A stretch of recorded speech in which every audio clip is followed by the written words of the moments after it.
Hello दोस्तों, स्वागत है आपका ओनली एग्जाम फोकस के मंच पर। और दोस्तों, जैसे एनसीईआरटी का ये जो सीरीज चल रही है, और धन्यवाद आप सभी लोगों का, जैसे आपका सपोर्ट मिल रहा है सभी लोगों का, तो बढ़िया आपका डेडिकेशन दिखाई दे रहा है।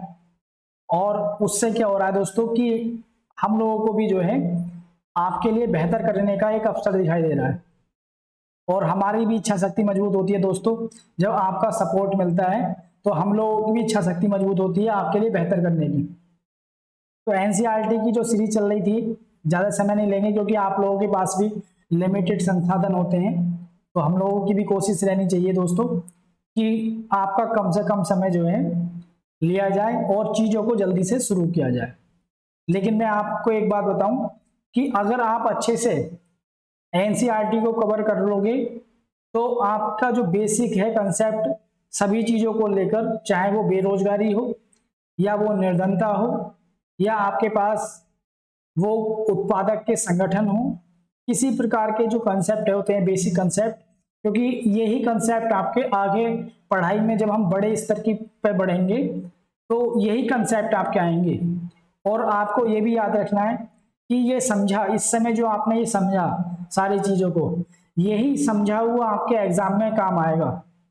और वरना आप रट कर जाओगे तो एग्जाम में काम नहीं आएगा, आप भूल जाओगे।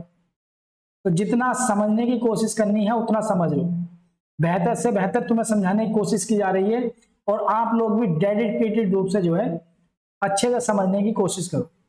ठीक है दोस्तों, शुरू करते हैं। आप आज की जो पार्ट है, जो पार्ट नंबर आपका 3 है, इसमें 9th क्लास की एनसीईआरटी में। तो हम 9th क्लास के एनसीईआरटी में दोस्तों दूसरे चैप्टर को डिस्कस कर रहे थे।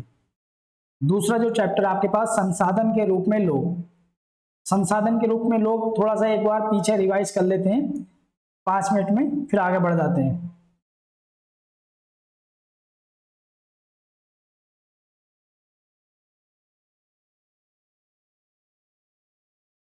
संसाधन के रूप में लोग, मैंने आपको बताया था दोस्तों, जब मानव जो संसाधन है, जैसे आपके पास कोयला है, प्रकृति में नेचुरल रूप में कोयला हमें मिलता है, या और अन्य अन्य खनिज संसाधन मिलते हैं, और जब हम उनका अपने ज्ञान और कौशल के माध्यम से उन्हें हम यूज करने लायक बनाते हैं, तब वो आपके पास संसाधन जो है वो आपके लिए बेहतर यूज होते हैं। और अगर आपको सपोज करो कि कोयले की कोई खान है, आपको पता ही नहीं चल सके कि यहाँ बेहतर कोयला निकल सकता है अपने ज्ञान के द्वारा, तो आप कैसे उसका यूज कर पाओगे एनर्जी को, से मतलब देश की जो आवश्यकता है एनर्जी की, उसकी पूर्ति के लिए। इसी प्रकार से मानव जो है एक संसाधन है, और मानव को अगर हम स्किल दे दें, मानव को अगर हम एजुकेशन दे दें, और मानव को अगर हम स्वस्थ वातावरण दें, और मानव के हेल्थ पर विशेष ध्यान दिया जाए, तो दोस्तों मानव भी एक संसाधन हो जाता है। और ये लॉन्ग टाइम तक संसाधन है मानव, क्योंकि जो उसने सीखा है एजुकेशन के थ्रू जो मतलब समझा है, और स्किल के थ्रू जो उसने नॉलेज को लिया है, तो वही नॉलेज उसकी जो है दोस्तों मानव के साथ जब भी नॉलेज और ये सारी जानकारी जुड़ जाती है, ये सारी अच्छी चीजें मानव के अंदर डेवलप हो जाती हैं, वो अच्छी एजुकेशन ले लेता है, वो अच्छा स्किल ले लेता है, तो मानव संसाधन जो है मानव पूंजी हो जाता है। मानव संसाधन मानव पूंजी हो जाता है, और जिसमें कौशल और उसमें उत्पादन का ज्ञान जो है सन्निहित रहता है। और इस टाइप से जो मानव संसाधन बनता है या मानव पूंजी बनता है, तो वो आपके पास सकल जो राष्ट्रीय उत्पाद है, ग्रोस नेशनल प्रोडक्ट, यानी सकल पूरे जो देश का प्रोडक्शन है और जो देश की इकोनॉमिक ग्रोथ है, वो उसमें जो है पार्टिसिपेट करता है। तो इसलिए जनसंख्या एक संसाधन है दोस्तों, जनसंख्या एक संसाधन है, लेकिन उसे स्किल, उसे शिक्षा, आपके पास ये सारी चीजें देकर उसे हम मानव पूंजी में बदल सकते हैं। तो अगर किसी जैसे भारत है, भारत की जनसंख्या लगातार बढ़ रही है, तो भारत की जनसंख्या भारत की इकोनॉमिक ग्रोथ की जरी बन सकती है, कुंजी जरी बन सकती है दोस्तों, जब आपके पास भारत का जो मानव संसाधन है वो मानव पूंजी में बदल जाए, और मानव पूंजी में बदलने के लिए उसे हमें अच्छी एजुकेशन देनी पड़ेगी, उसे अच्छा हमें स्वास्थ्य देना पड़ेगा और अच्छा स्किल देना पड़ेगा, तब वो जाकर जो है मानव पूंजी में कन्वर्ट होगा। तो ये सारी चीजें मैंने आपको बताई थी कि एक मानव जो है वो संसाधन के रूप में है, लेकिन जब हम उन्हें सारी चीजें उपलब्ध करा देते हैं, शिक्षा, स्वास्थ्य और स्किल, तो वो मानव पूंजी बन जाता है, जो न केवल किसी गांव की बल्कि जिले, राष्ट्र, वो प्रदेश और राष्ट्र सबकी जो है आर्थिक जो समृद्धि होती है उसमें अपना योगदान देता है। तो ये सारी बातें मैंने आपको बता दी थी, और ये भी बता दिया था कि जैसे जिस प्रकार भूमि संसाधन होता है और आपके पास श्रम, भूमि और जो प्राकृतिक संसाधन होते हैं, उसी प्रकार मानव भी जो है श्रम, भूमि और भौतिक पूंजी के समान संसाधन है, और बल्कि उससे ज्यादा बेस्ट है, क्योंकि हमें लॉन्ग टाइम तक इसका हमें फल मिलने वाला है। क्योंकि दोस्तों भूमि को और आपके पास भौतिक पूंजी को कहाँ उसका सही यूज हो सकता है, ये जो ज्ञान है ये मानव के पास ही है, और मानव के पास ये ज्ञान जब भी अच्छी जगह यूज हो सकता है जब उसे अच्छी शिक्षा मिली हो, उसे अच्छा स्किल मिला हो और उसे अच्छा स्वास्थ्य का जो है एक एनवायरनमेंट प्राप्त हुआ हो।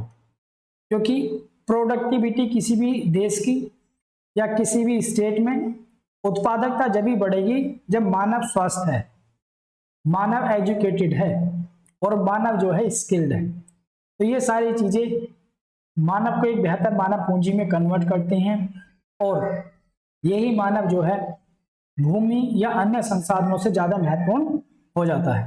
तो ये सारी बातें हमने कल पढ़ी थी और आपने भी पढ़ा होगा। ये जहां तक मेरा विचार है कि आप लोगों ने भी इसे एक बार रिवाइज किया होगा। जैसे मैंने पढ़ाया आपको, तो मेरे पढ़ाने के बाद एक बार आपको उसे खुद भी जल्दी जल्दी रिवाइज कर लेना है। तो उससे क्या होगा, आपके बेसिक कंसेप्ट बिल्कुल क्लियर हो जाएंगे, आपको वो रटने की जरूरत नहीं पड़ेगी। तो इतना आपको करना है टाइम निकाल कर, और कोई ज्यादा देर नहीं लगने का। जितना मैंने पढ़ाया एक सवा घंटे में, दोस्तों आप जो है उस चीज को आधे घंटे में रिवीजन कर लोगे। चाहे यहाँ यहीं से रिवीजन कर लेना वीडियो से, या आपके पास एनसीईआरटी की बुक हो वहां से रिवीजन कर लेना। ठीक है, आगे बढ़ते हैं।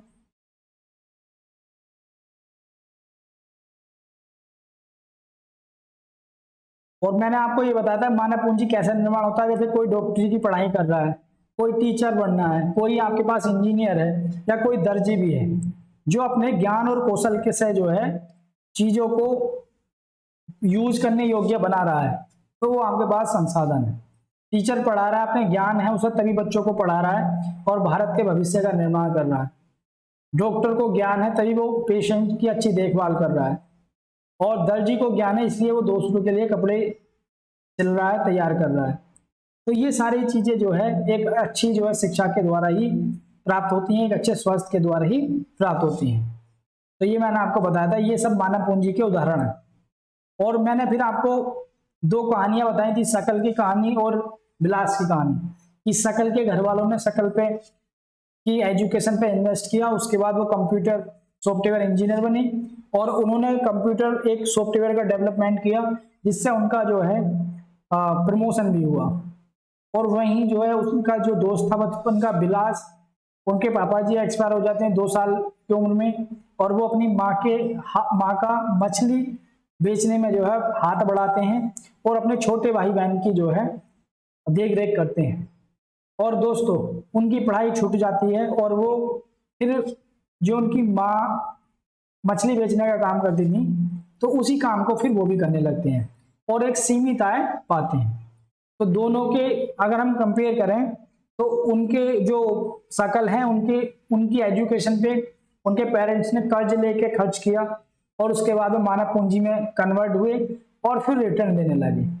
और जबकि विलास जो है उनकी एजुकेशन नहीं हो पाई और वो अब सीमित स्तर पर कमाते हैं जितना उनकी माँ कमाती थी।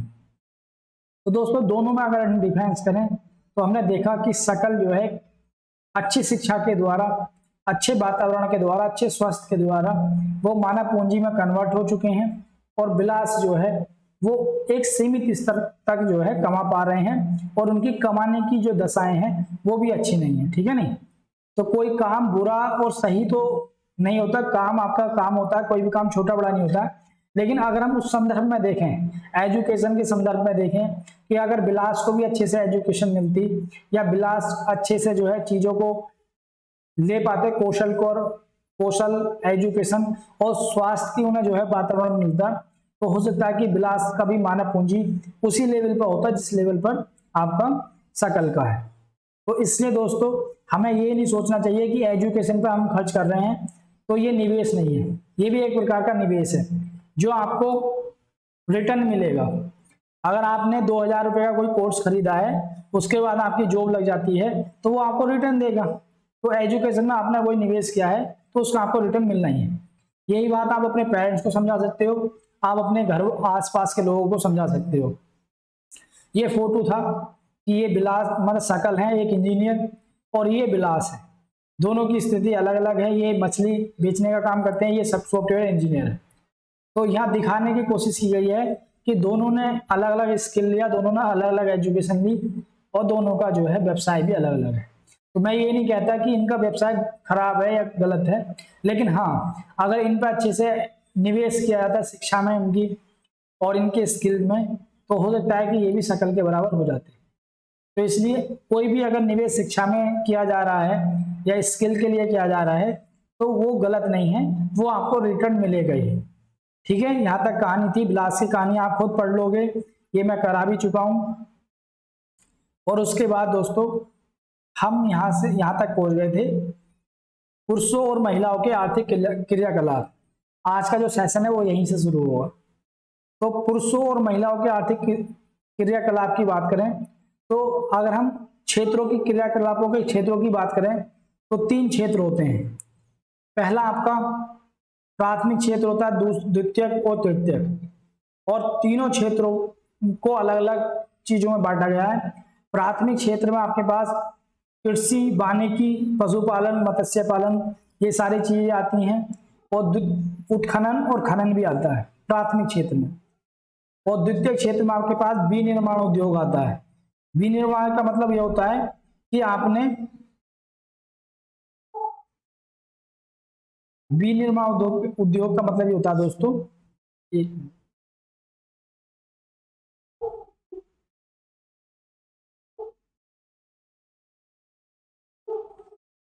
विनिर्माण उद्योग का मतलब होता है कि आप मॉडिफाई कर रहे हो कुछ चीज। जैसे आपने दूध खरीदा और आप उसे पनीर बना के बेच रहे हो या और कोई दूध का प्रोडक्ट बना के बेच रहे हो, यानी कि जो आपने कच्चा माल खरीदा है उसकी शेप में परिवर्तन करके कोई भी आप चीजें उत्पादित कर रहे हो, तो वो विनिर्माण उद्योग है। ठीक है नहीं। जैसे कोई फैक्ट्री आपने खोली है, कोई पापे बना रहा है, फैन बना रहा है, या आप गुड़ बना रहे हैं, ये सारी चीजें विनिर्माण उद्योग में आती हैं।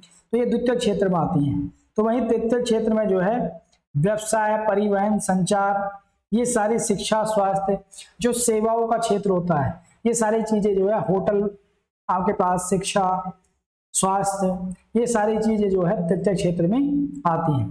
तो ये क्रियाकलापों के हिसाब से क्षेत्र जो है 3 तृतीय क्षेत्र जो है आपके पास क्रियाकलापों के हिसाब से दोस्तों 3 क्षेत्र होते हैं, प्राथमिक, द्वितीयक और तृतीयक। प्राथमिक में जो कृषि से संबंधित चीजें हैं, वानिकी, पशुपालन, ये सारी चीजें आती हैं, और खनन और उत्खनन भी शामिल होता है प्राथमिक में। द्वितीयक में आपके पास विनिर्माण उद्योग शामिल आते हैं, और तृतीय में आपके पास सेवा क्षेत्र आता है। तो मनुष्य और पुरुषों के जो है अलग अलग आर्थिक क्रियाकलाप होते हैं। जैसे पुरुष जो है जो तृतीय क्षेत्र होता है दोस्तों, उसमें आपके पास वस्तु और सेवाओं का उत्पादन होता है। और मतलब ये जो तीनों क्षेत्र हैं, इन तीनों क्षेत्रों के माध्यम से वस्तु और सेवाओं का उत्पादन होता है, और ये कहीं ना कहीं जो है राष्ट्रीय आय में हमारी वृद्धि करते हैं, और राष्ट्रीय आय में वृद्धि करते हैं। और ये ही सारी क्रियाएं आर्थिक क्रियाएं भी कहलाती हैं, यानी कि वे क्रियाएं जिनके माध्यम से वस्तु और सेवाओं का उत्पादन होता है, जिससे देश की आय बढ़ती है, राष्ट्रीय आय बढ़ती है, तो ये सब आर्थिक क्रियाएं कहलाती हैं। और आर्थिक क्रियाओं में भी 2 प्रकार की क्रिया होती है, बाजार क्रिया और एक गैर बाजार क्रिया है। बाजार क्रियाओं में क्या होता है, जब आप जाते हो तो आपको रिटर्न मिलता है, कोई भी आप चीज पर बेच रहे हो तो उसका रिटर्न आपको मिलेगा। यानी कि यहाँ वेतन और लाभ का उद्देश्य हमेशा निहित रहता है, वेतन और लाभ। जैसे पारिश्रमिक का यहाँ भुगतान किया जाता है, वो चाहे आपका प्राइवेट सेक्टर हो या सरकारी सेक्टर। और उसके बाद दोस्तों कुछ क्षेत्र ऐसा होता है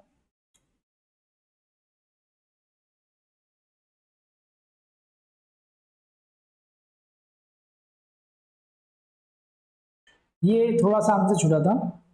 एक बात बताओ दोस्तों कि मैंने आपको ये बताया था कि बाजार में दो प्रकार की क्रियाएं होती हैं, एक आपकी बाजार क्रिया और एक गैर बाजार क्रिया।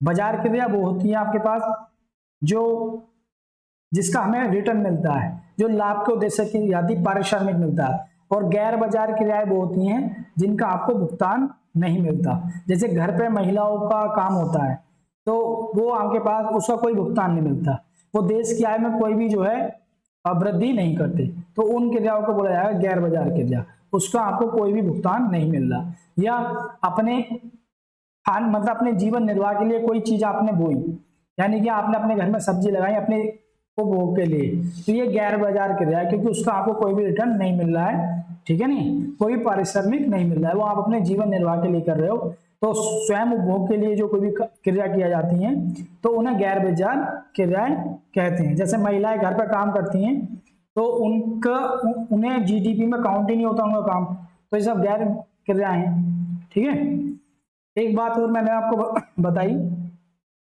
कि जिस देश में जो मानव पूंजी का निर्माण हो चुका होता है दोस्तों, तो वो देश कैसे आगे बढ़ता है, ये बात हम जापान से सीख सकते हैं।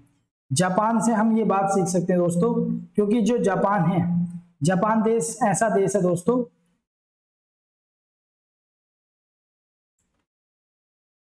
जापान जो देश है वो ऐसा देश है कि यहाँ पर प्राकृतिक संसाधन नहीं है।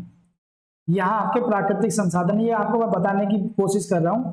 पहले आपको मैंने बताया गैर बाजार क्रियाएं क्या होती हैं, बाजार क्रियाएं क्या होती हैं, और मनुष्य और पुरुष के आर्थिक क्रियाकलाप अलग अलग कैसे होते हैं, मनुष्य के सॉरी पुरुष के और महिला के। तो पुरुष के क्रियाकलाप क्या है, वो कोई आर्थिक गतिविधि करता है, बाहर जाता है कमाने के लिए, उसे वापसी में पारिश्रमिक मिलता है, यानी उसकी क्रियाएं बाजार क्रियाएं कहलाती हैं।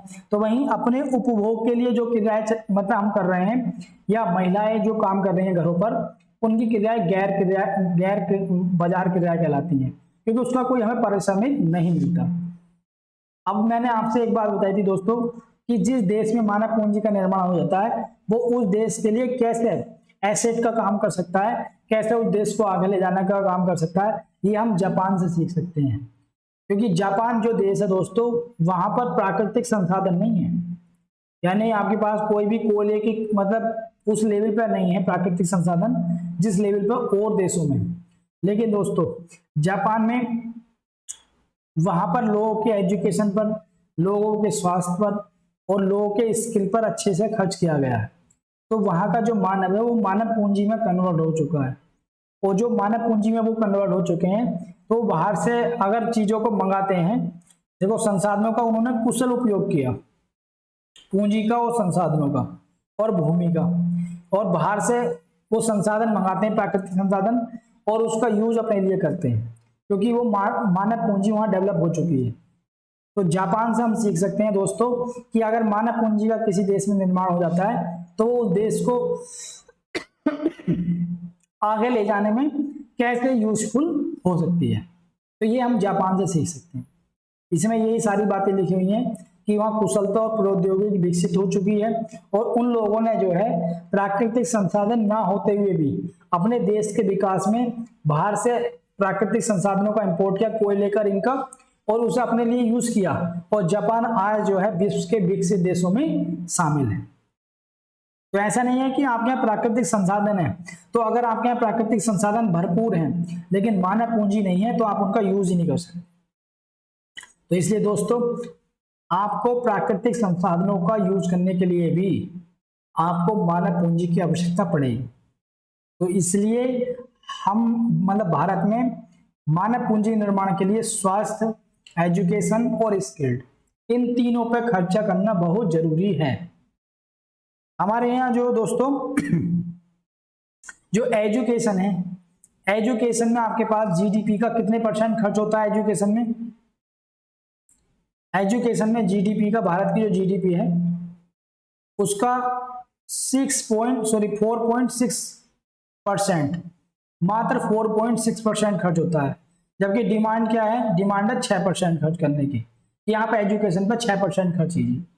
सरकार कह भी रही है, लेकिन आपको ज्यादा से ज्यादा खर्च करना होगा जिससे बेहतर मानव पूंजी का निर्माण किया जा सके।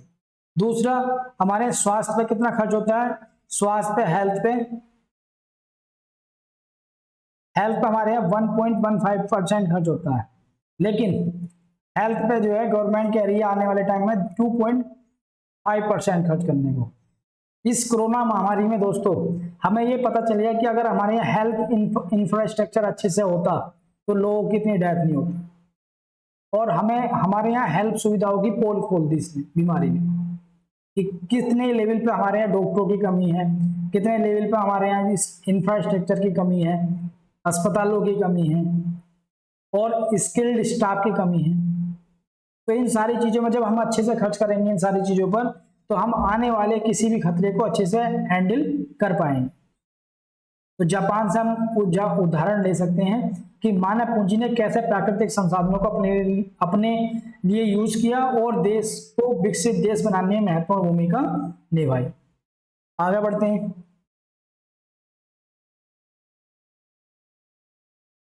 आगे आपके पास है,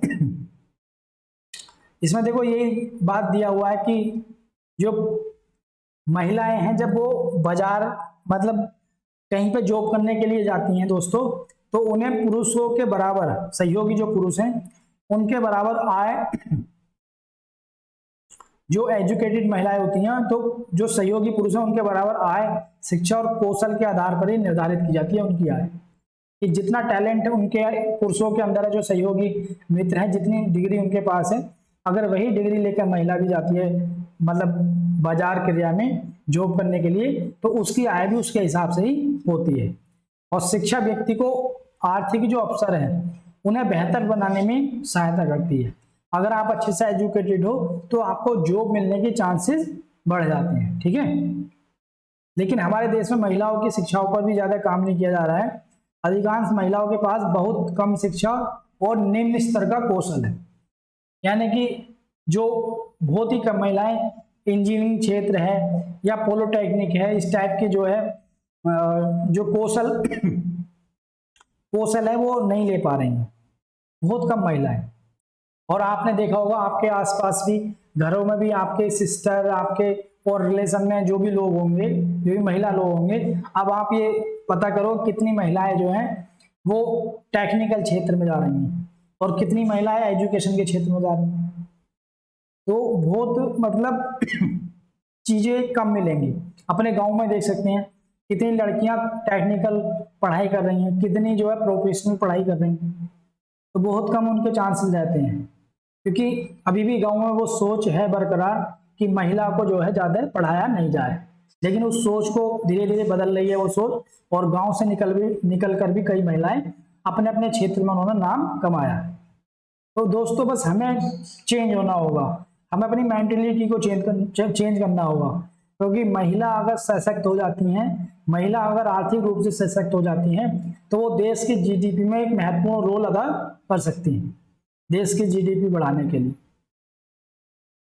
और सरकार हमारे यहाँ जो घरों में हमारी माता बहनाएं होती हैं उनका जो वर्क काउंट नहीं करती जीडीपी में, जो पारिश्रमिक के रूप में, तो अगर उस वर्क को काउंट किया जाए तो हमारी जीडीपी में काफी बढ़ोतरी हो सकती है।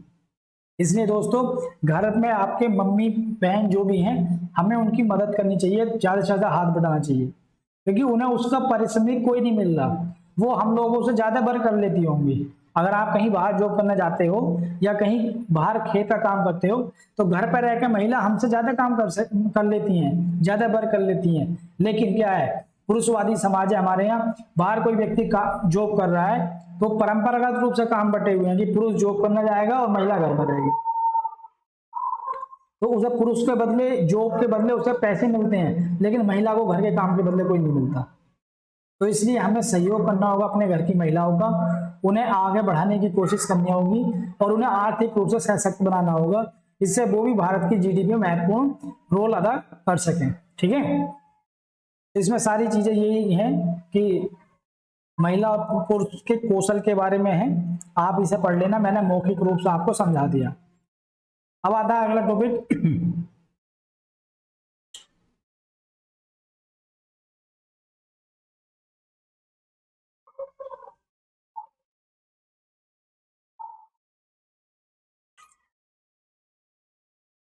देखो यहाँ बताया गया कि ऐतिहासिक और सांस्कृतिक कारण ऐसे हैं कि महिला और पुरुषों के बीच श्रम का विभाजन कर दिया गया है, कि पुरुष जो है बाजार में जाएगा और वो जॉब करेगा और महिला घर का काम करेगी, और पैसे पुरुष को मिलेंगे जॉब करने के, महिला को घर के काम का कुछ नहीं मिलेगा।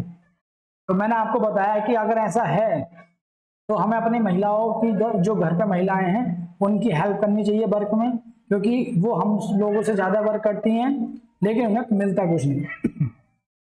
अगर उन्हें आर्थिक रूप से सशक्त करना होगा कि अगर वो मतलब शिक्षित हो गए, आर्थिक रूप से मजबूत होंगी, तो दोस्तों वो भारत की जीडीपी में अच्छा रोल अदा कर सकती हैं। और एक महिला सशक्त होती है मतलब आर्थिक रूप से, तो उसका आगे का परिवार भी सब सशक्त होता चला जाता है। इससे हमारे आने वाली जो जनरेशन है उसके लिए भी प्लस पॉइंट हो जाता है। अब आता है जनसंख्या की गुणवत्ता दोस्तों। तो जनसंख्या की अगर गुणवत्ता, जनसंख्या की गुणवत्ता देश की समृद्धि को निर्धारित करती है।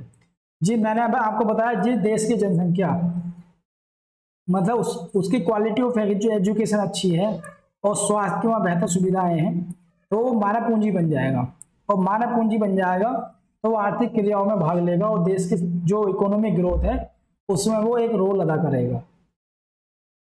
तो उसके लिए देश की जनसंख्या को गुणवत्तापूर्वक बनाने के लिए दोस्तों किस चीज का होना जरूरी है? शिक्षा का, क्योंकि साक्षर जनसंख्या और स्वस्थ जनसंख्या ये देश की संपत्तियां हैं। अगर आप बीमार रहोगे तो आप कितना काम करोगे? नहीं कर सकते, 2 घंटे 4 घंटे बस। लेकिन आप शरीर से हंस पुष्ट रहोगे तो आप 8 घंटे वर्क करोगे और उससे प्रोडक्टिविटी बढ़ेगी और उससे देश की इकोनॉमिक ग्रोथ बढ़ेगी। अगर आप शिक्षित होगे तो चीजों को सही से मेंटेन करोगे, अच्छे से जॉब प्राप्त करोगे और आने वाले जो है लोगों के लिए एक आदर्श तय करोगे या उनके लिए एक बेहतर विकल्प किसी भी क्षेत्र में आप बता सकते हो उन्हें। ठीक है, तो उससे क्या होगा? मानव पूंजी का निर्माण होगा। आप बच्चों को कंप्यूटर सिखा सकते हो, 10 बच्चे कंप्यूटर सीखेंगे, वो बाजार में जाएंगे, जॉब करेंगे और उससे पैसे कमाएंगे, अर्थव्यवस्था का अपने आप ही ग्रोथ होगी। तो शिक्षा का होना भी जरूरी है, स्वास्थ्य का होना भी जरूरी है। तो यही जनसंख्या की गुणवत्ता को बढ़ाने वाले कारक हैं। शिक्षा आपके पास, दूसरा आपके पास दोस्तों देखो यहाँ कितनी अच्छी बात लिखी है ये, कि व्यक्ति जो है एक सकारात्मक परिसंपत्ति है और एक कीमती राष्ट्रीय संसाधन है। यानी जो मानव होता है दोस्तों वो आपके पास सकारात्मक संपत्ति है देश की और कीमती संसाधन है, इसकी तुलना नहीं की जा सकती किसी और से। और इसे बड़ी गतिशीलता और सावधानी पूर्वक संजोने, पोषित करने और विकसित करने की आवश्यकता है। यानी जो मानव संसाधन है इसे बहुत ही सावधानी पूर्वक प्रयोग करने की आवश्यकता है, क्योंकि व्यक्ति के जो विकास है, प्रत्येक व्यक्ति का विकास समस्याओं और आवश्यकताओं की एक विभिन्न श्रृंखला है। यानी व्यक्ति के जो डेवलपमेंट होता है उसके व्यक्तित्व का, पर्सनैलिटी का, वो तभी होता है जब उसके सामने समस्याएं आती हैं या फिर उसे नीड होती है। और इस प्रक्रिया में दोस्तों शिक्षा जो है उस व्यक्ति के जो पर्सनैलिटी डेवलपमेंट में एजुकेशन जो है वो महत्वपूर्ण भूमिका निभा सकती है। इसलिए हमें व्यक्ति का जो विकास है एजुकेशन का, या व्यक्ति को हमें एजुकेशन देनी है या स्वास्थ्य के लिए एनवायरनमेंट तैयार करना है, मतलब मानव संसाधन को मानव पूंजी बनाना है, तो हमें बहुत ही संवेदनशीलता के साथ उसे क्रियान्वित करना होगा। आपने देखते हो कि बच्चा जो है कोरा कागज होता है, बच्चे का जो माइंड होता है कोरा कागज, आप जो कुछ उस पर लिखेंगे वो लिखा जाएगा। आप उसे गलत रास्ते बताएंगे तो गलत रास्तों की ओर जाएगा, आप उसे अच्छी शिक्षा देंगे तो भी अच्छी शिक्षा की ओर जाएगा। आपने दोस्तों बच्चा जो होता है बिल्कुल खेती की तरह होता है। जैसे आप अच्छी पैदा करने के लिए उसे अच्छे से खाद देते हो, अच्छे से पानी देते हो, अच्छे से जो है टाइम टाइम पे उसकी देखभाल करते हो, ऐसी बच्चा होता है। आपने उसे अच्छे से निवेश करना है उसकी शिक्षा में, उसके स्वास्थ्य के लिए अच्छे से एनवायरनमेंट बनाना है और उस बच्चे को अच्छे से कौशल देना है, मतलब उसे आपके पास स्किल देना है, तो वो बच्चा आगे चलकर मानव पूंजी बनेगा और जिसका दोस्तों आपको रिटर्न भी मिलना शुरू होगा। ठीक है, तो आपको रिटर्न भी उस चीज का मिलेगा।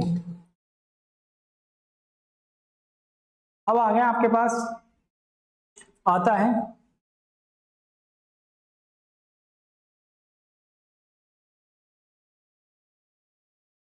तो ये सारी चीजें मैंने आपको बता दी।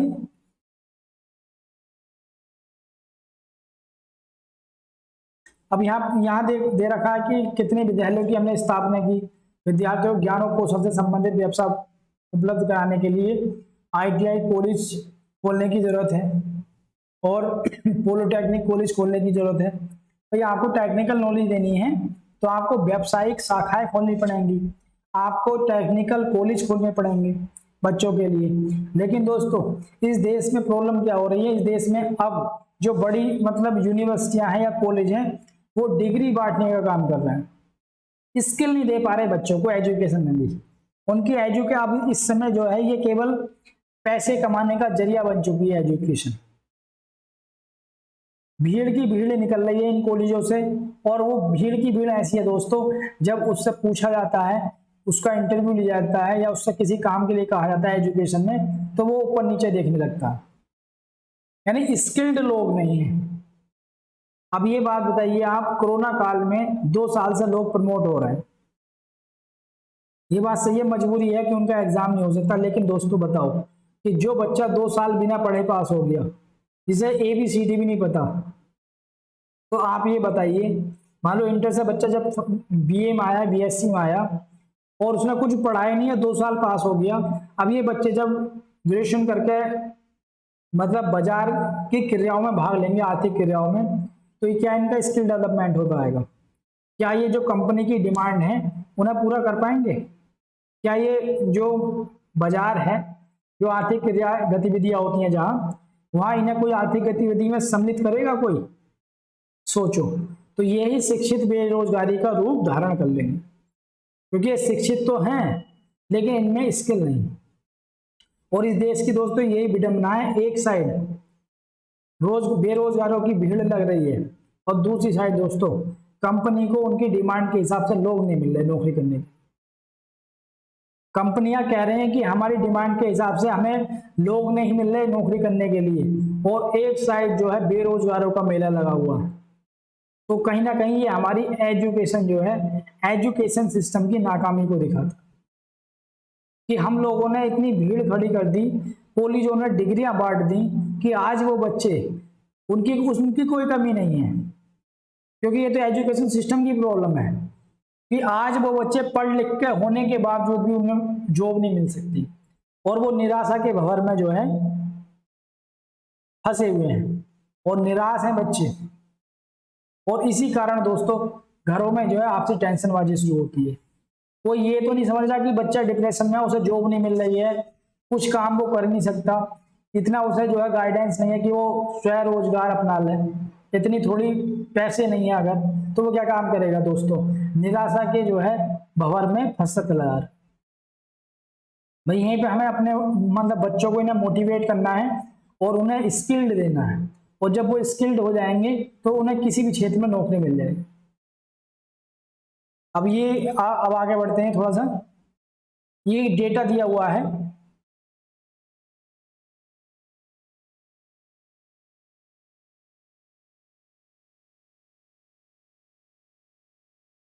ये डेटा दिया हुआ आपके पास, ये सारा डेटा दिया हुआ कि जो जनसंख्या है वो 2011 में जो है 74% हो गई है साक्षरता दर भारत की। और इसमें भी अगर साक्षरता दर की हम बात करें तो दोस्तों साक्षरता दर की अगर हम बात करते हैं तो पुरुष साक्षरता दर महिलाओं की साक्षरता दर से ज्यादा है। जो पुरुष साक्षरता दर है आपके पास वो लगभग 82% है राष्ट्रीय लेवल पर।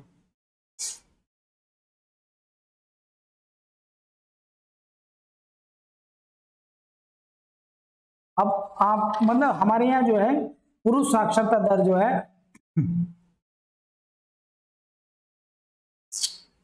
वो लगभग 74% तो 2011 में थी। इसमें लिखा हुआ साक्षरता दर जो है 18% से बढ़कर 2011 में 74% हो गई भारत की टोटल साक्षरता दर। लेकिन महिलाओं में और पुरुषों में अभी भी साक्षरता दर में काफी डिफरेंस है। जो पुरुषों की साक्षरता दर अभी भी लगभग 82% है, यानी कि 80 to 5% लगभग, और महिलाओं की अभी 65 लगभग 65%। तो इतना गैप जो है महिला साक्षरता में और पुरुष साक्षरता में, और यहीं से दोस्तों पता चलता है कि एजुकेशन मतलब गैप कितना काफी है। ठीक है,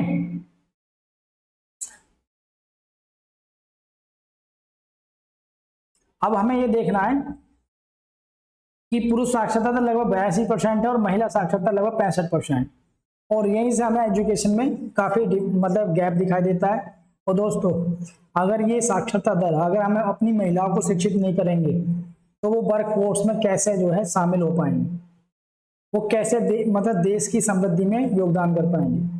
तो धीरे धीरे बढ़ रही है साक्षरता, और इसमें यही चीज बताई गई है कि साक्षरता बढ़ाने के लिए देश में ये अभियान चला है, सर्व शिक्षा अभियान। ये महत्वपूर्ण कदम था गवर्नमेंट का, और प्राथमिक जो शिक्षा है सार्वभौमिक लक्ष्य को प्राप्त करने के लिए ये चलाया सर्व शिक्षा अभियान, कि ज्यादा से ज्यादा लोग जो है प्राथमिक शिक्षा को ग्रहण करें।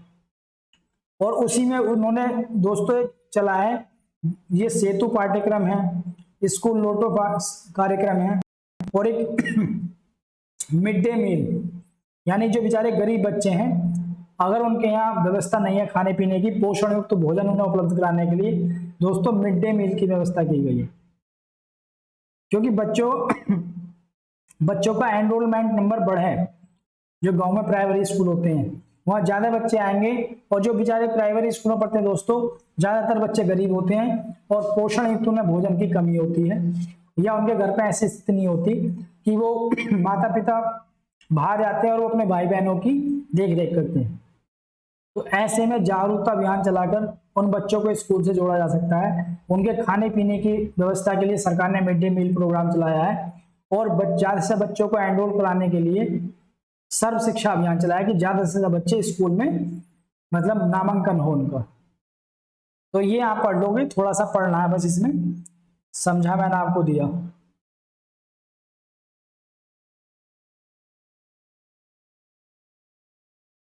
ये टेबल दे रखी है कि पहले महाविद्यालयों में इतनी संख्या थी और विश्वविद्यालयों की संख्या इतनी थी, महाविद्यालयों की संख्या इतनी, और विद्यार्थी इतने थे, शिक्षक इतने थे। लेकिन 2000 इसमें देखो महाविद्यालयों की संख्या 18 से सीधे 31 हो गई, और विश्वविद्यालयों की 378 से सीधे 611 हो गई।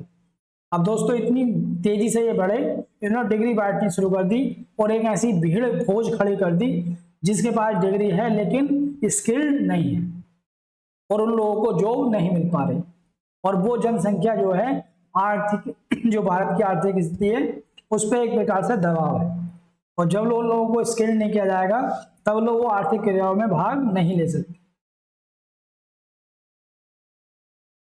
तो ये सारी टेबल बताती है कि किस हिसाब से जो है महाविद्यालयों की संख्या और विश्वविद्यालयों की संख्या बढ़ी, जिससे हमारा आज एजुकेशन सिस्टम जो है इतना गड़बड़ा गया कि आज जो है पढ़े लिखे बेरोजगार लोग, शिक्षित बेरोजगारी बढ़ गई।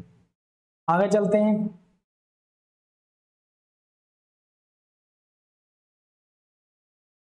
दोस्तों अगर हम स्वास्थ्य पे, अगला टॉपिक है स्वास्थ्य। स्वास्थ्य अगर हम अच्छे से खर्च करते हैं तो व्यक्ति क्या है, अपनी स्वास्थ्य उसे उसकी क्षमता को प्राप्त करने और बीमारियों से लड़ने की ताकत देता है।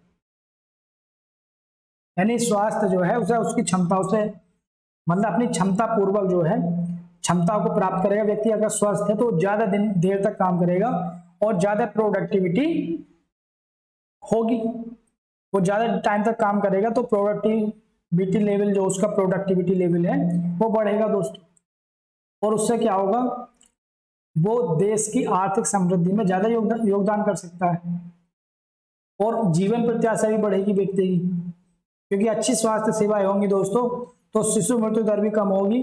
ठीक है, तो आपके पास आपने एक बात देखी होगी कि जहां स्वास्थ्य सेवाएं खराब होती हैं या लोगों का स्वास्थ्य खराब होता है तो वो ना तो काम पे जा पाते हैं, और दूसरी बात दोस्तों उनके घर में जो भी व्यवस्थाएं जुड़ी हुई होती हैं वो उनके स्वास्थ्य पर खर्च हो जाती हैं, जो भी पैसा जुड़ा हुआ होता है, तो दोनों प्रकार से उन्हें लॉस होता है। एक तो वो स्वास्थ्य पर अच्छे से खर्च, मतलब अपने स्वास्थ्य पर उन्होंने जो जोड़ा हुआ था वो खर्च कर दिया, दूसरा उन्होंने कुछ कमाया नहीं, तो उससे दोस्तों वो क्या होता है, और उसका जो स्तर है जीवन स्तर वो निचले स्थान पर चला जाता है।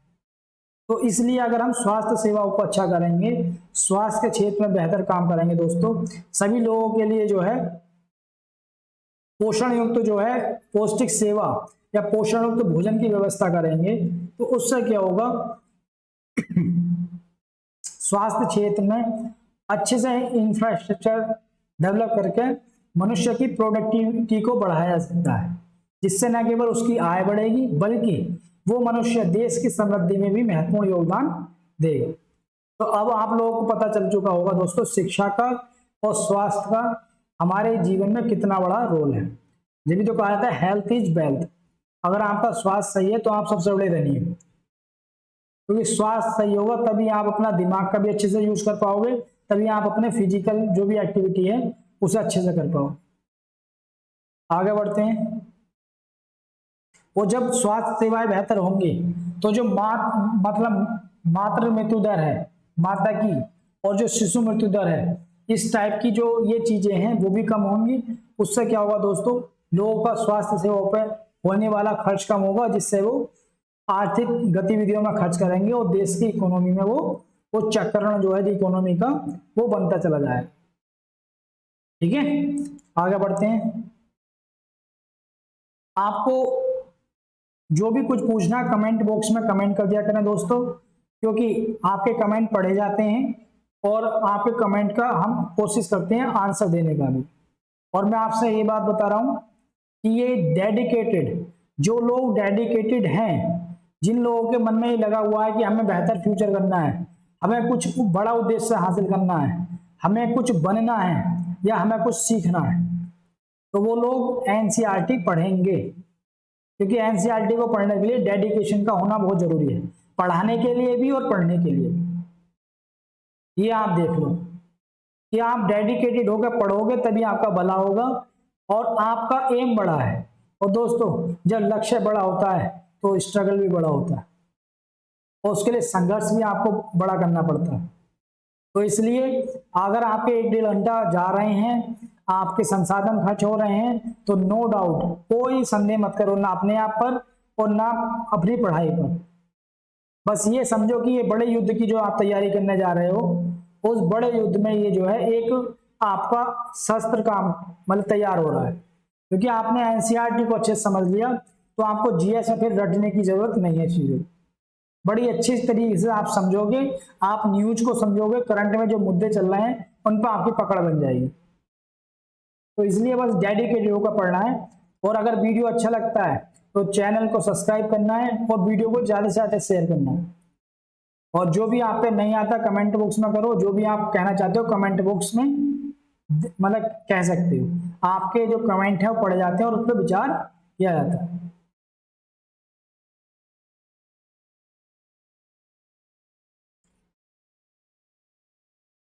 तो ये टेबल दे रखी है सब हॉस्पिटल की कि इतने मतलब हॉस्पिटल हैं, इतने थे 1991 में। तो इन टेबल को आप देख लेना एक बार कि उससे पता चल जाता है कि 2000 में इतने हॉस्पिटल हो गए।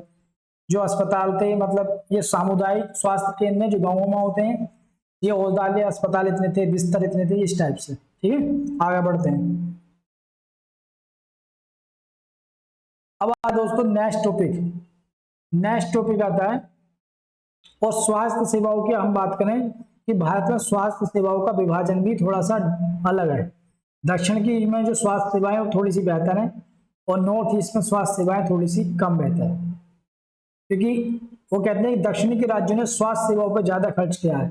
एजुकेशन पर ज़्यादा खर्च किया है, और पूर्व जो हमारे उत्तर के राज्य हैं इन लोगों ने एजुकेशन स्वास्थ्य सेवाओं पर कम खर्च किया है। तो उन्होंने ज़्यादा खर्च किया तो उनकी स्वास्थ्य सेवाएं अच्छी डेवलप्ड हैं बजाय इधर के। तो इसलिए हम जो सरकार स्वास्थ्य सेवाएं और शिक्षा पर अच्छे खर्च करेगी स्किल्ड पे, तो वहाँ की जनसंख्या ज़्यादा मानव पूंजी में कन्वर्ट होगी और वहाँ की जनसंख्या की प्रोडक्टिविटी ज़्यादा होगी, जिससे वो उनकी जो आर्थिक क्रियाकलाप हैं उसमें ज़्यादा से ज़्यादा भाग लेंगे और देश की आर्थिक समृद्धि में योगदान देंगे। तो दोस्तों अगला टॉपिक है बेरोजगारी। अगला टॉपिक आता है आपका बेरोजगारी। तो क्या है बेरोजगारी? तो सीधी सी अगर हम बात करें कि बेरोजगारी उस समय में विद्यमान रहती है जब प्रचलित मजदूरी पर काम करने के लिए इच्छुक लोग रोजगार नहीं पाते। यानी बेरोजगारी क्या है दोस्तों? जब कोई भी मजदूरी जो प्रचलित में है, उस प्रचलित मजदूरी मतलब मजदूरी प्रचलित में है, मान लो सपोज करो 500 रुपये मजदूरी है इस समय, और लोग रोज मतलब काम करने के इच्छुक हैं, लेकिन दोस्तों उन लोगों को काम नहीं मिल रहा। काम करने के इच्छुक हैं लेकिन उन लोगों को काम नहीं मिल रहा, और यही कहलाती है आपकी बेरोजगारी। तो बेरोजगारी की अगर हम साधारण डेफिनेशन की बात करें कि लोग काम करना चाहते हैं लेकिन प्रचलित मजदूरी पर, लेकिन उन्हें जो है काम नहीं मिल रहा, यही आपकी बेरोजगारी है। ठीक है। फिर उसके बाद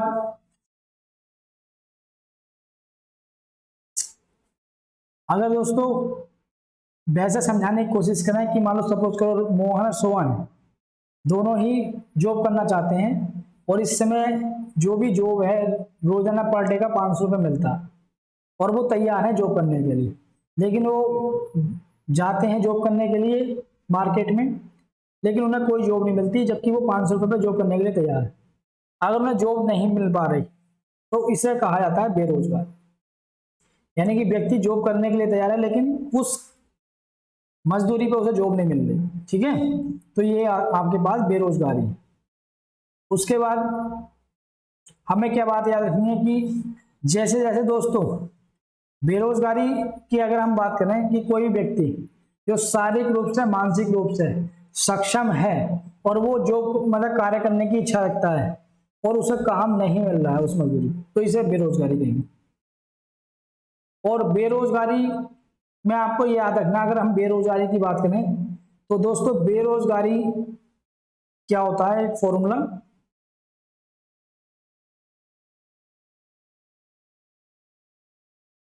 बेरोजगारी इक्वल टू श्रम बल माइनस कार्यबल। यानी कि बेरोजगारी की अगर हम साधारण से डेफिनेशन देखें तो श्रम बल का मतलब जितने लोग कार्य करना चाहते हैं उसमें से जितने लोग कार्यरत हैं, जिन लोगों को काम मिल चुका है, अगर उन्हें घटा दिया जाए तो वो जो संख्या निकल के आएगी वो बेरोजगारों की निकल के आएगी। इसी को हम क्या कहते हैं, बेरोजगार। जितना श्रम बल है उसमें से आपने कार्यबल को निकाल दिया तो इसी को कहा जाता है बेरोजगार। मान लो अगर 1000 लोग कार्य करने की दशा में हैं, अगर 1000 लोग चाहते हैं उन्हें वर्क करना है, और 1000 लोगों में से आपने जितने लोग वर्क करने में लगे हुए हैं 500 वो निकाल दिए, तो बाकी 500 जो बचे वो आपके बेरोजगार कहलाएंगे। तो ये बेरोजगारी का एक फॉर्मूला होता है। और यदि ये श्रम बल, यदि श्रम बल बराबर हो जाए कार्यबल के, तो दोस्तों इसे कहेंगे पूर्ण रोजगार। इसे हम क्या कहेंगे, पूर्ण रोजगार। अगर 1000 लोग कार्य करने के इच्छुक हैं और 1000 लोगों को मतलब कार्य मिल जाता है तो दोस्तों उसे कहेंगे पूर्ण रोजगार। ठीक है। और अब मैं आपको बताऊं कि जैसे कोरोना का इस समय दौर चल रहा है, लगभग 2 साल से लॉकडाउन की और इनकी सारी स्थिति है दोस्तों, तो भारत में बेरोजगारी इतनी बढ़ने वाली है काफी बड़े लेवल पर। सरकार इसके आंकड़े दे ना दे, लेकिन ये तो आप भी जानते हो कि छोटी छोटी यूनिट इतनी बंद हो गई हैं और बड़ी यूनिटों में भी इतने लोगों को निकाला गया है, दोस्तों लगभग 70 लाख पीएफ खाते जो होते हैं वो बंद हो गए। 70 लाख पीएफ खाते बंद हो चुके हैं। कितने बड़े स्तर पर बेरोजगारी होगी? 70 लाख। और छोटी छोटी यूनिटें इतनी बंद हो चुकी हैं जिसमें लोग काम करते थे गांव के आसपास या आसपास शहर के, और बड़े शहर में भी काम की व्यवस्था भी उस लेवल पर नहीं है जिस लेवल पे पहले थी। तो कितने लोगों को ऐसी परिस्थिति में दोस्तों काम करना पड़ रहा है कि कंपनी वालों ने उनकी सैलरी कम कर दी और काम ज्यादा ले रहे हैं। वर्क टू होम जो चल रहा है दोस्तों, उसमें काम ज्यादा लिया जा रहा है, सैलरी कम। तो कुछ लोग ऐसी परिस्थिति में भी काम कर रहे हैं। अगर बेरोजगारी की बात करें दोस्तों तो मार्च 2021 में बेरोजगारी की दर जो 6.5% थी दोस्तों, और वो बढ़कर आपके पास हो गई है, मतलब ये गांव में है 6.5% और शहर में दोस्तों 7.1%। शहर में ये मार्च 2021 के आंकड़े हैं कि मार्च 2021 में जो बेरोजगारी की दर है वो 6.5% गांव में है और 7.1% जो है वो शहर में। इतने लोग जो है बेरोजगार हैं। अगर बेरोजगारी की दर निकालनी हो तो बेरोजगारों की संख्या को जितना श्रम बल है, जितना लोग काम करना चाहते हैं, उससे डिवाइड करके 1000 से गुणा कर दो तो आपको बेरोजगारी की दर निकल जाए। तो यानी कि जितने लोग बेरोजगार हो चुके हैं और जितना श्रम बल है और गुणा 1000 करें, उसके बाद भी 7.1% कहाँ आता है शहर में और 6.5% दोस्तों कहाँ आता है गांव में। तो इसका मतलब बेरोजगारों की संख्या बढ़ चुकी है बड़े लेवल पे। तो इतनी बड़ी परसेंटेज जो है आ रही है, तो ये तो सरकार के आंकड़े दोस्तों। बेरोजगारी के जो आंकड़े ये मैं तुम्हें बेसिक चीजें बता रहा हूं पहले, फिर टॉपिक शुरू हो गया बेरोजगारी मैंने आपको बता दिया, और मैं आपको ये आंकड़े बता रहा हूं कि बेरोजगारी के आंकड़े कौन निकालता है। राष्ट्रीय प्रतिदर सर्वेक्षण कार्यालय, राष्ट्रीय प्रतिदर सर्वेक्षण कार्यालय, राष्ट्रीय सर्वेक्षण वो प्रतिदर सर्वेक्षण कार्यालय, इसे बोलते हैं NSSO, ठीक है नहीं। NSSO जो है बेरोजगारी के आंकड़े निकालता है, आंकड़े निकालने वाली संस्था है भारत, यह आपको याद रखना। और ये भी याद रखना बेरोजगारी होती क्या है, और ये भी याद रखना कि बेरोजगारी अगर निकालनी है तो श्रम बल में से आप कार्यबल को घटा दो कि बेरोजगारी आ जाए। और अगर बेरोजगारी की दर निकालनी है, ये फॉर्मूले लिख लेना, आप कॉपी पेंसिल लेकर आप बैठे होगे, ये फॉर्मूले नोट कर लेना। और दोस्तों पूरे डेडिकेशन के साथ पढ़ना है, ठीक है। और वीडियो अच्छा लगता है तो ज्यादा से ज्यादा लाइक शेयर करो और चैनल को सब्सक्राइब करो जो नए लोग जुड़े हैं, और आपके पास अच्छे से पढ़ो डेडिकेशन। और मैं एक और बात बता दूं कि ओनली एग्जाम फोकस ऑफिशियल के नाम से टेलीग्राम चैनल है, उसे आप ज्वाइन करें।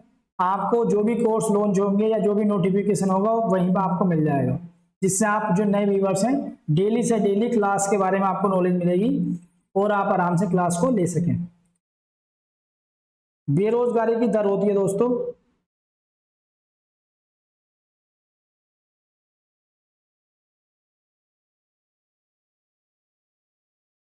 ये आपके पास, चलो यहाँ बता,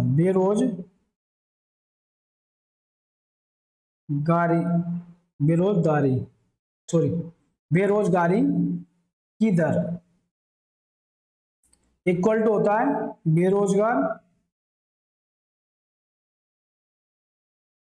बेरोजगारों की संख्या अपॉन श्रम बल का आधार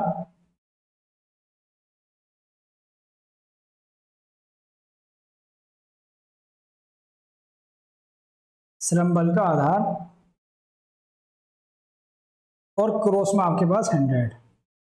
ये बेरोजगारी की दर होती है। बेरोजगारी की दर बराबर बेरोजगारों की संख्या अपॉन श्रम बल। श्रम बल का आधार और क्रॉस में 1000। तो अगर आपको निकालना है बेरोजगारी की दर तो ऐसे करके निकलती।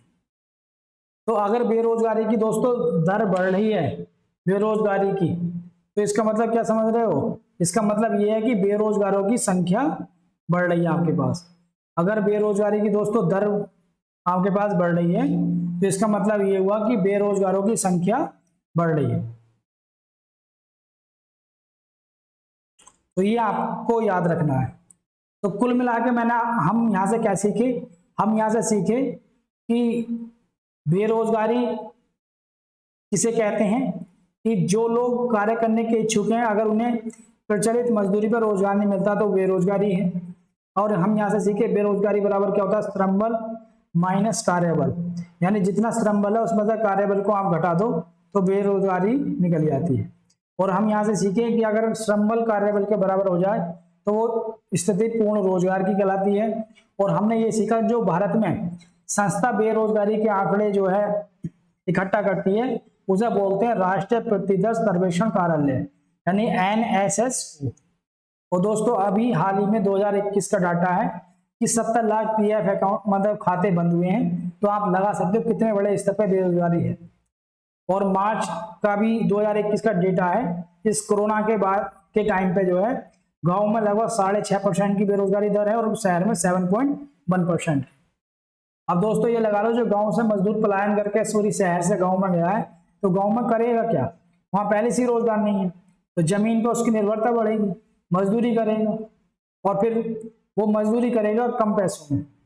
और उसके देश जो गरीबी रेखा से बहुत लोग जो ऊपर आ चुके थे अब वो फिर दोस्तों गरीबी रेखा से नीचे चले जाए, असमानता बढ़ेगी, गरीब गरीब होता चला जाएगा, मालदार और पैसे वाला होता चला जाएगा और क्राइम भी बढ़ेगा फिर इससे ज्यादा समांतर। तो आने वाले टाइम में कंपटीशन बढ़ेगा। इस वजह से हम आपसे कह रहे हैं कि अच्छे से पढ़ लो, अच्छे से समझ लो और अपने एग्जाम देकर अपने लिए सीट सुनिश्चित करो। कंपटीशन भी बढ़ेगा तो आपके लिए अवसर है, इस अवसर को अपने लिए जो है मौका है आपके लिए, ये जो आपदा है इस अवसर बनाओ अपने लिए। अब दोस्तों आता है बेरोजगारी के प्रकार। तो बेरोजगारी के जो प्रकार हैं यहां तक आप लोगों को सबके समझ में आया होगा। अब हम बेरोजगारी के प्रकार की बात करेंगे। बेरोजगारी के दोस्तों यानी बेरोजगारी दो प्रकार की होती है। बेरोजगारी उसमें होता है आपका शिक्षित वो सॉरी शहरी और ग्रामीण, दो प्रकार की बेरोजगारी होती है। और शहरों में दोस्तों कैसी बेरोजगारी देखने मिलती है? औद्योगिक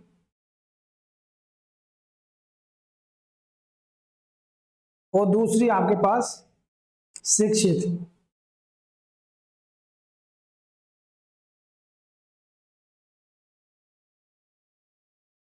औद्योगिक और शिक्षित।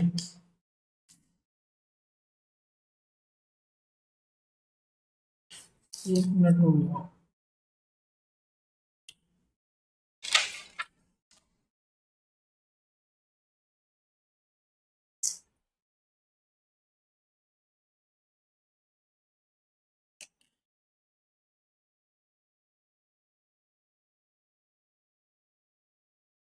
एक मिनट रुको दोस्तों बस।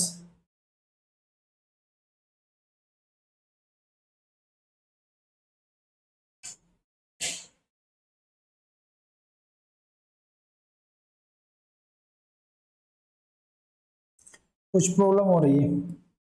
तो दो प्रकार की बेरोजगारी होती है, एक शहरी होती है दोस्तों और एक औद्योगिक होती है। और आपके पास उसमें एक ग्रामीण होती है। ग्रामीण बेरोजगारी में आपके पास क्या होता है दोस्तों? एक अदृश्य बेरोजगारी और एक मौसमी बेरोजगारी। बैटरी लो हो रही है यार इसकी, पता नहीं।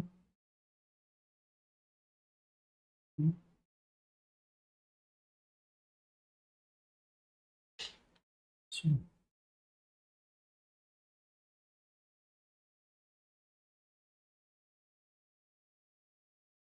हाँ दोस्तों देखो यहां से आपके पास दो प्रकार की बेरोजगारी होती है। एक बेरोजगारी के दो प्रकार होते हैं, शहरी बेरोजगारी और आपके पास ग्रामीण बेरोजगारी।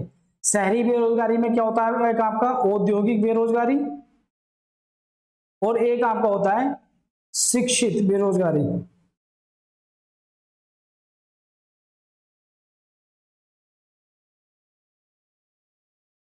शिक्षित बेरोजगारी।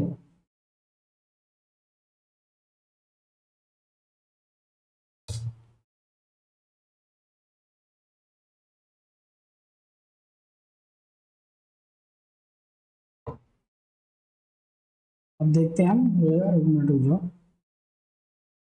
पेन बड़ी प्रॉब्लम कर रहा है, पेन बड़ी प्रॉब्लम कर रहा है।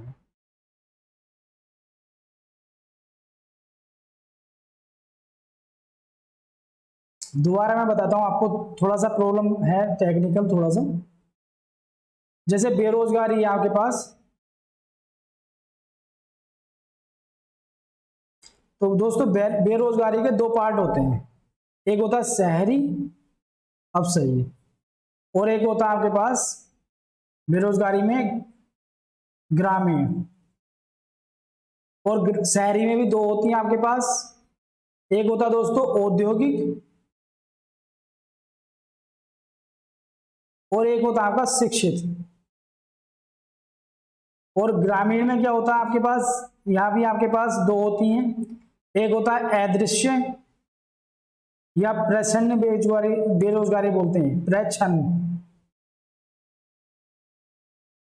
प्रच्छन्न बेरोजगारी। और एक होता है आपका दोस्तों मौसमी बेरोजगारी, मौसमी बेरोजगारी। ये आप समझ लोगे, बोलता तो मैं हूं आपको, तो जो अगर लिखने में थोड़ा सा लग रहा है किसी को समझ में नहीं आया तो मैं बोल देता हूं, कोई परेशानी नहीं। कि बेरोजगारी के हमारे पास दो प्रकार होते हैं, शहरी और ग्रामीण। शहरी में क्या होता है, औद्योगिक होता है, ठीक है, और एक होता है शिक्षित। और ग्रामीण में क्या होता है, प्रच्छन्न, या इसे हम बोलते हैं अदृश्य भी बोलते हैं, ये अदृश्य बेरोजगारी। और इधर क्या होता है, मौसमी बेरोजगारी। अब ये बेरोजगारी के दोस्तों प्रकार हैं कि गांव में जो है इंडस्ट्रियल रूप में, यानी जो इंडस्ट्री में जो वर्क करते हैं लोग, तो वहां पर जो है प्रोडक्शन अगर कम होता है या मंदी का आ जाती है तो वहां पर लोग बेरोजगार होते हैं। आपने देखा होगा छटनी हो जाती है कंपनियों में। और शिक्षित बेरोजगारी इस वजह से दोस्तों कि वहां पर क्या है, पढ़े लिखे लोग हैं, काम करने की इच्छा रखते हैं लेकिन उन्हें काम नहीं मिल रहा है, तो शिक्षित लोग हैं वो बेरोजगार है, तो इसलिए शिक्षित बेरोजगारी। और गांव में प्रच्छन्न बेरोजगारी या अदृश्य बेरोजगारी, इसका मतलब ये है, देखो यहाँ लिखा हुआ है सब, ये मौसमी और प्रच्छन्न बेरोजगारी। तो दोस्तों गांव में प्रच्छन्न बेरोजगारी का मतलब क्या होता है कि एक काम को जब 4 लोग कर सकते हैं तो उस काम को करने के लिए 6 लोग लगेंगे, जबकि अगर 2 लोगों को हटा दिया जाए तो भी 4 लोग उस काम को जो करेंगे वो उतना ही काम करेंगे जितना 6 लोग कर रहे हैं। तो इसलिए दोस्तों इसे कहा जाता है अदृश्य बेरोजगारी या प्रच्छन्न बेरोजगारी। यानी किसी भी काम को करने के लिए अगर 4 लोग लगे हैं, और मतलब 4 लोग जिस काम को कर सकते हैं उसे काम करने के लिए 6 लोग लगे, और अगर 2 लोगों को हटा भी दिया जाए तो भी 4 लोग उतना ही काम करेंगे जितना 6 लोग कर रहे हैं, तो इसे प्रच्छन्न बेरोजगारी बोला जाता है। यहाँ सारी चीजें नहीं लिखवा सकते, मैं बोल रहा हूं आपको, आप नोट डाउन कर सकते हो, ठीक है। फिर दूसरी चीज है मौसमी बेरोजगारी। दोस्तों मौसमी बेरोजगारी ये होती है कि किसी एक मौसम में जो है लोग बेरोजगार रहते हैं। जैसे जो कृषि पर आधारित मजदूर होते हैं तो बरसात के मौसम में जो है बेरोजगार रहते हैं, तो किसी एक मौसम में लोगों का बेरोजगार रहना, तो वहां क्या होता है दोस्तों, मौसमी बेरोजगारी होता है, ठीक है।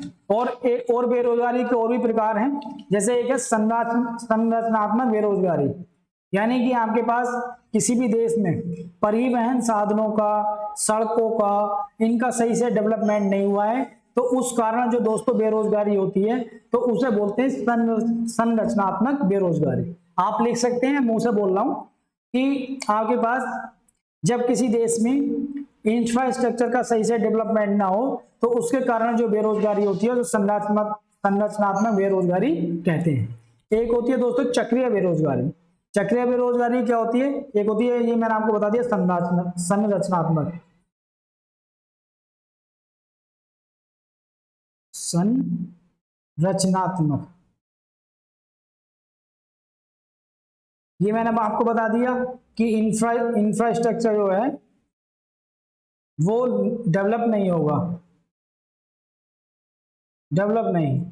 दूसरी मैंने आपको बता दी दोस्तों चक्रीय बेरोजगारी, इसमें क्या होता है? मंदी का दौर होता है, मंदी का दौर, यानी जब मंदी चल रही होती है दोस्तों, प्रोडक्शन कम हो रहा होता है, लोगों के पास पैसे नहीं होते हैं चीजों को खरीदने के लिए, तो प्रोडक्शन कम होता है, तब जो बेरोजगारी होती है उसे बोलते हैं चक्रीय बेरोजगारी। और एक आपके पास होता है अल्प बेरोजगारी। अल्प बेरोजगारी क्या होती है? एक होती है अल्प बेरोजगारी,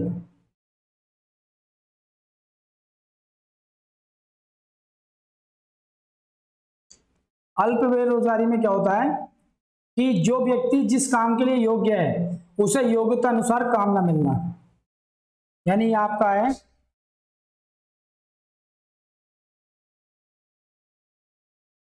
योग्यता अनुसार काम ना मिलना। जैसे कोई व्यक्ति मतलब चपरासी की जॉब है 4th क्लास की, और पीएचडी वाला उस जो है मतलब जॉब को करने के लिए अप्लाई करता है, तो इस बेरोजगारी को बोला जाएगा अल्प बेरोजगारी। और एक होती है दोस्तों स्वैच्छिक बेरोजगारी, यानी कि जो मजदूरी चल रही है उस पर लोग काम नहीं करते हैं और मतलब उस मजदूरी पे काम करने के लिए तैयार नहीं होते और फिर मतलब बेरोजगार रहते हैं, उसे बोला जाता है स्वैच्छिक बेरोजगारी। और एक होती है दोस्तों घर्षणात्मक बेरोजगारी, यानी कि जब अर्थव्यवस्था में चेंज होता है, अर्थव्यवस्था मतलब चीजों में चेंज होता है, अर्थव्यवस्था में कोई भी नई चीजों को अपनाया जाता है, तो उस समय बेरोजगारी जो होती है उसे बोला जाता है घर्षणात्मक बेरोजगारी। तो ये सारे मैंने आपको बेरोजगारी के प्रकार बताए। पहला शहरी बेरोजगारी, दूसरा ग्रामीण, शहरी में औद्योगिक है, शिक्षित है। औद्योगिक वो कि उद्योग में कोई मंदी आती है या प्रोडक्शन कम होता है उसके कारण। शिक्षित में पढ़े लिखे लोग जो बेरोजगार हैं वो शिक्षित बेरोजगारी। ग्रामीण में प्रच्छन्न या अदृश्य बेरोजगारी, यानी कि लोग क्षमता से ज्यादा लगे हुए हैं, 4 लोग भी उतना ही काम कर सकते हैं जितना 6 लोग कर रहे हैं, तो इसी को कहा जाता है प्रच्छन्न बेरोजगारी। अगर 2 लोगों को हटा दिया जाए तो 4 लोगों ने उतना ही काम किया जितना 6 ने किया। फिर मौसमी बेरोजगारी कि किसी एक मौसम में लोग बेरोजगार रहते हैं।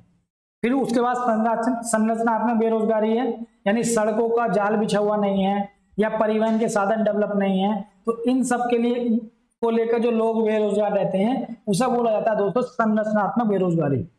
और चक्रीय बेरोजगारी दोस्तों अर्थव्यवस्था में जो चेंज आता है, जब मंदी के दौर है, जब लोगों के पास पैसे नहीं रहते तो चीजें नहीं खरीदते, मंदी आ जाती है, उससे क्या होता है लोग कंपनियां छटनी करनी शुरू करती हैं, तो उस समय जो बेरोजगारी होगी उसे बोलेंगे चक्रीय बेरोजगारी। आप लिखते रहना, मैंने यहाँ सब पॉइंट लिख दिए हैं और आप नोट डाउन भी कर सकते हैं। और ये मैं सारी बातें बता रहा हूं, उसके बाद इस चैप्टर में कुछ नहीं है, लगभग खत्म हो जाता है चैप्टर। उसके बाद है दोस्तों अल्प बेरोजगारी, यानी कि कम योग्यता वाले पदों पर योग्यता वाले लोग पहुंचते हैं। जैसे 4th क्लास की वैकेंसी के लिए पीएचडी होल्डर व्यक्ति अगर जाए तो उसे बोलेंगे अल्प बेरोजगारी। और दोस्तों अगला है स्वैच्छिक बेरोजगारी। स्वैच्छिक बेरोजगारी में क्या होता है? स्वैच्छिक बेरोजगारी,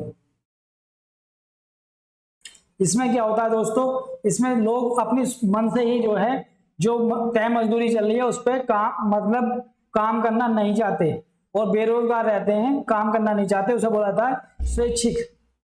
और एक होता है घर्षणात्मक बेरोजगारी, यानी जब अर्थव्यवस्था में चेंज होता है, नई चीजों को अपनाया था, जीएसटी को अपनाया था, तो जीएसटी को जैसे अपनाया तो कुछ फर्मों सही से काम नहीं कर पाई और वो बंद हो गई, तो उसमें जो लोग काम करते थे वो क्या हो गए? बेरोजगार हो गए, तो उसे बोला जाता है घर्षणात्मक बेरोजगारी। ठीक है, तो ये आपका बेरोजगारी का टॉपिक जो है लगभग कंप्लीट सा हुआ। मैंने इसमें सारी बातें वही लिखी हुई हैं कि प्रच्छन्न बेरोजगारी क्या होती है और ये सारी चीजें, तो इन्हें आप पढ़ लेना। और ये आपका बेरोजगारी का टॉपिक जो है वो कंप्लीट है। इसमें सारी बातें यही है कि शिक्षित बेरोजगारी क्या होती है, जो मैंने आपको मौखिक समझा दिया वो इसमें लिखा हुआ है, तो इसे आप अपने आराम से घर पे पढ़ लेना। और बाकी और मैं देखता हूं इसमें क्या है। इसमें लिखा हुआ है, इसलिए किसी अर्थव्यवस्था का समग्र विकास बेरोजगारी का एक प्रभाव पड़ता है। यानी दोस्तों अगर किसी अर्थव्यवस्था पे बेरोजगारी का क्या प्रभाव पड़ता है,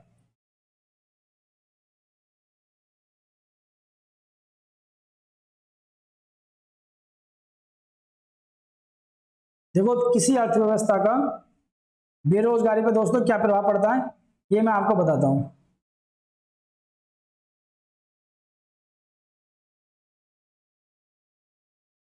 जैसे अगर बेरोजगारी रहेगी, अगर आपके पास बेरोजगारी रहेगी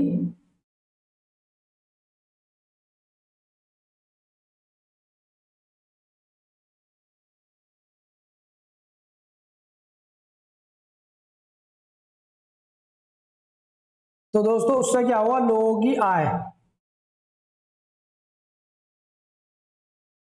लोगों की आय में कमी आएगी। जब दोस्तों लोगों की आय में कमी आएगी तो वो क्या काम करेंगे, वस्तुओं की मांग में क्या आ जाएगी, मांग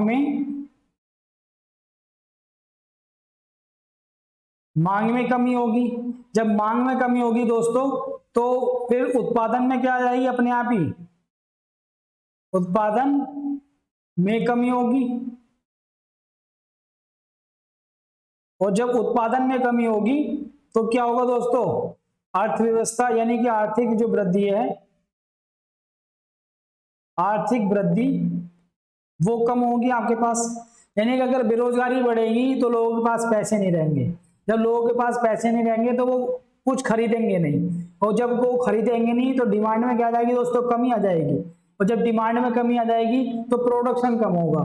जब प्रोडक्शन कम होगा तो अर्थव्यवस्था मंदी का शिकार हो जाएगी, तो जिससे आर्थिक जो गतिविधि है वो कम हो जाएंगी।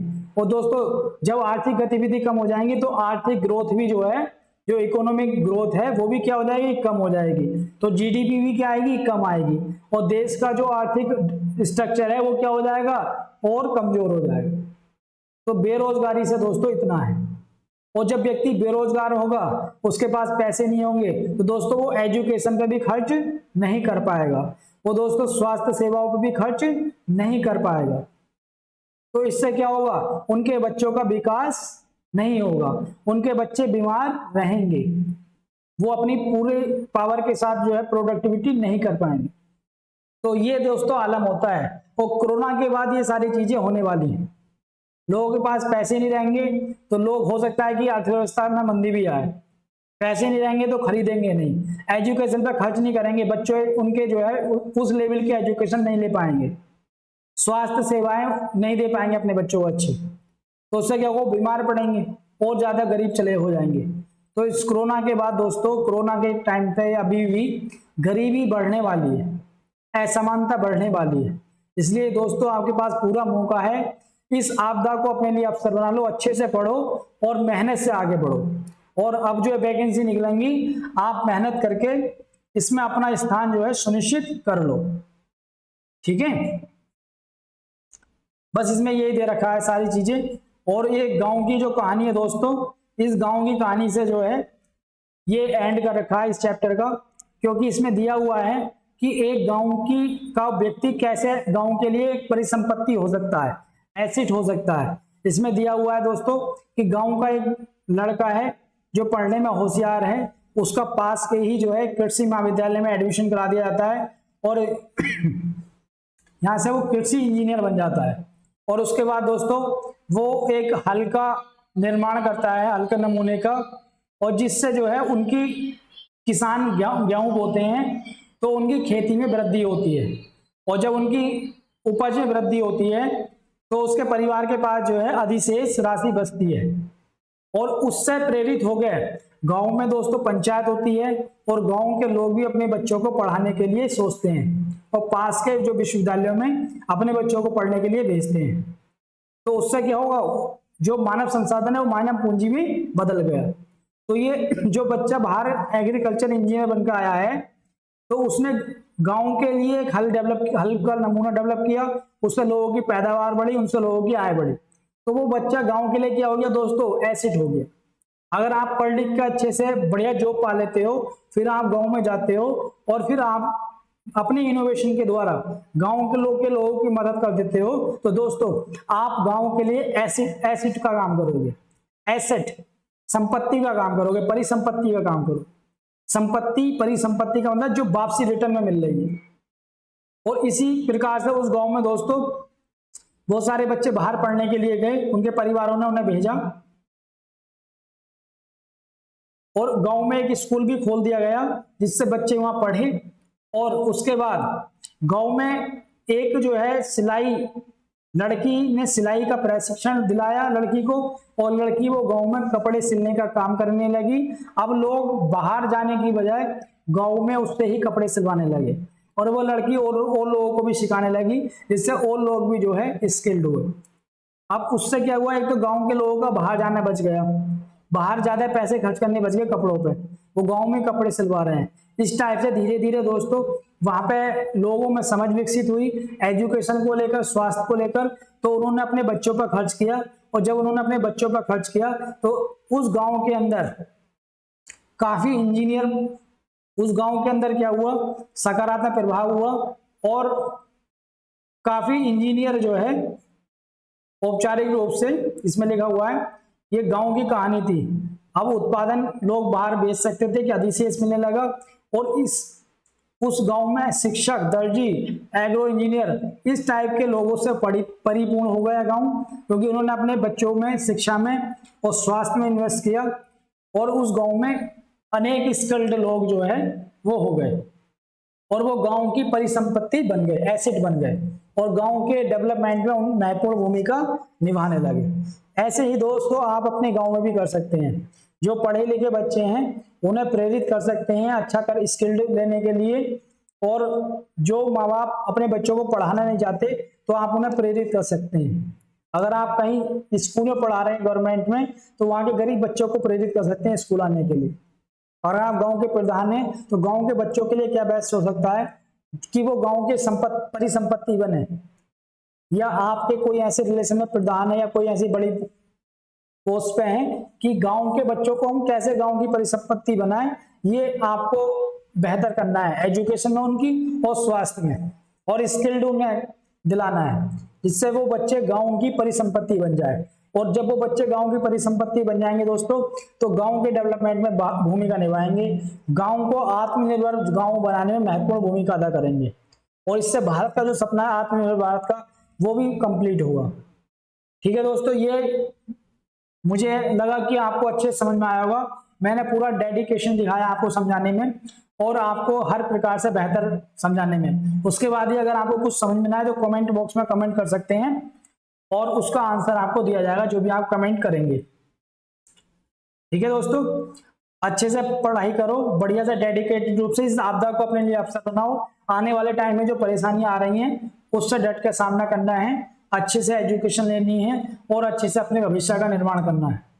और संस्थान आपके साथ खड़ा है। अगर आपको अच्छा लगता है लेक्चर, आपको ये एनसीईआरटी की सीरीज अच्छी लग रही है, तो वीडियो को लाइक करें, शेयर करें, सब्सक्राइब करें चैनल को, और ज्यादा से ज्यादा लोगों तक इस वीडियो को पहुंचाएं, जिससे वो भी अपने जो है बेसिक क्लियर कर सकें और उन लोगों को भी ये नॉलेज मिल सके कि हम अपने गांव के लिए, अपने लोगों के लिए कैसे बेहतर कर सकते हैं, और कैसे जो जनसंख्या है, जो शिक्षित बेरोजगारी बढ़ती चली जा रही है, उस जनसंख्या को स्किल्ड देकर या उस जनसंख्या को एक रास्ता दिखाकर कैसे भारत मतलब परिसंपत्ति में बदला जाए, एसेट में बदला जाए, जिससे वो न केवल गांव का बल्कि अपने जिले का, अपने प्रदेश का और अपने भारत के आर्थिक स्थिति में भी जो है वो पार्टिसिपेट कर सके आर्थिक गतिविधियों में, और देश की जो ग्रोथ है उसमें जो है महत्वपूर्ण भूमिका निभाए।